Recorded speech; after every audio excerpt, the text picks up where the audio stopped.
ఆకాంక్షతో అనేక హామీలు ఇచ్చిండ్రు, 6 గ్యారెంటీలతో పాటు అనేక హామీలు ఇచ్చిండ్రు. ఈరోజు 6 గ్యారెంటీల అమలు కోసం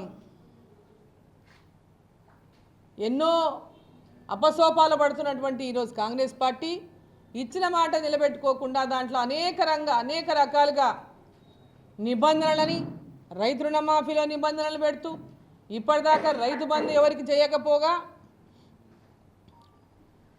మహిళలకు 2,500 రూపాయలు, ప్రతి కుటుంబంలో ఉన్న స్త్రీకి 2,500 రూపాయలు నెల ఇస్తామని చెప్పినటువంటి కాంగ్రెస్ పార్టీ ఇప్పటిదాకా ఏ ఒక్క మహిళకు ఇవ్వకపోగా 2,000 రూపాయలను 4,000 రూపాయలు చేస్తాం పెన్షన్ అని చెప్పినటువంటి కాంగ్రెస్ పార్టీ ఇప్పటిదాకా ఏ ఒక్కరికి చేయకపోగా నెలకు 4,000 రూపాయల నిరుద్యోగ భృతిని నిరుద్యోగులను నమ్మించి మోసం చేసినటువంటి కాంగ్రెస్ పార్టీ ఇప్పటిదాకా ఎవరికి ఇవ్వకపోగా 2 లక్షల ఉద్యోగాలని మోసం చేసి ఈరోజు కేవలం జాబ్ క్యాలెండర్ అని ప్రకటించి మరి 2 లక్షల ఉద్యోగాలకు జాబ్ క్యాలెండర్ ఇవ్వకుండానే కేవలం ఒక జాబ్ క్యాలెండర్ అని ప్రకటించి మమ అనిపిస్తున్నటువంటి విషయంలో కూడా ఈరోజు అందరినీ గమనించాలని చెప్పి నేను కోరుతా ఉన్నా.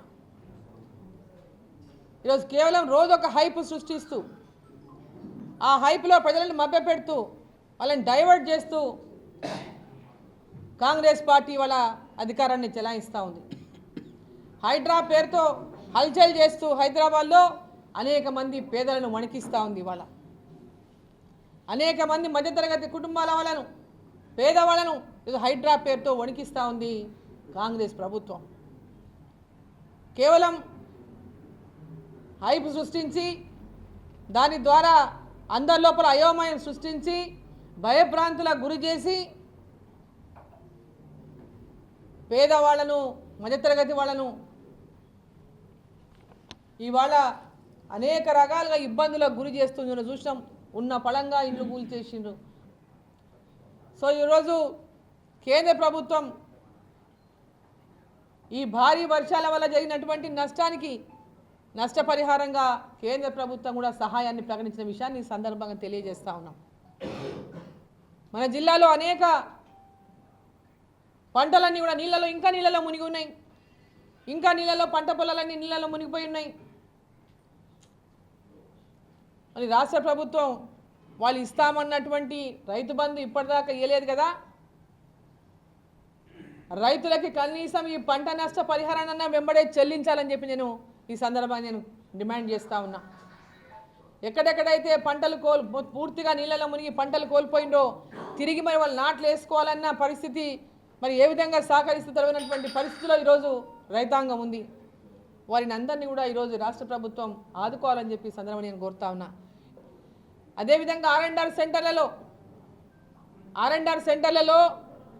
గతంలో R&R సెంటర్లు చేపట్టక రిజర్వాయర్ల కింద ఉన్నటువంటి గ్రామాలు, ముంపు గ్రామాలలో ఎలాంటి సహాయక కార్యక్రమాలు కానీ R&R సెంటర్లు కానీ పను కాకపోవడం వల్ల ఆ యొక్క R&R సెంటర్లలోకి కూడా నీళ్ళు వచ్చి గ్రామాలు ఇంకా నీట మునిగినటువంటి పరిస్థితి ఉన్నది. కాబట్టి ఇమ్మీడియట్గా అటువంటి R&R సెంటర్లో, పాత R&R సెంటర్లలో ఎక్కడైతే ఇండ్ల నిర్మాణం జరగలేదో గతంలో ఇచ్చిన చోట ఆ ఇండ్ల నిర్మాణానికి వెంబడే ఒక్కొక్క ఇంటికి 5 లక్షలు ఇచ్చి వారికి అంతా కూడా ఇండ్ల నిర్మాణాన్ని వెంబడే చేపట్టాలని చెప్పి ఈ సందర్భంగా నేను డిమాండ్ చేస్తూ ఉన్నా. కానీ ఇక్కడ ఒకటి ఏంటంటే ఒక తప్పుడు సమాచారాన్ని ప్రజల్లోకి తీసుకెళ్తా ఉంది. వక్ఫ్ పేరు మీద కొన్ని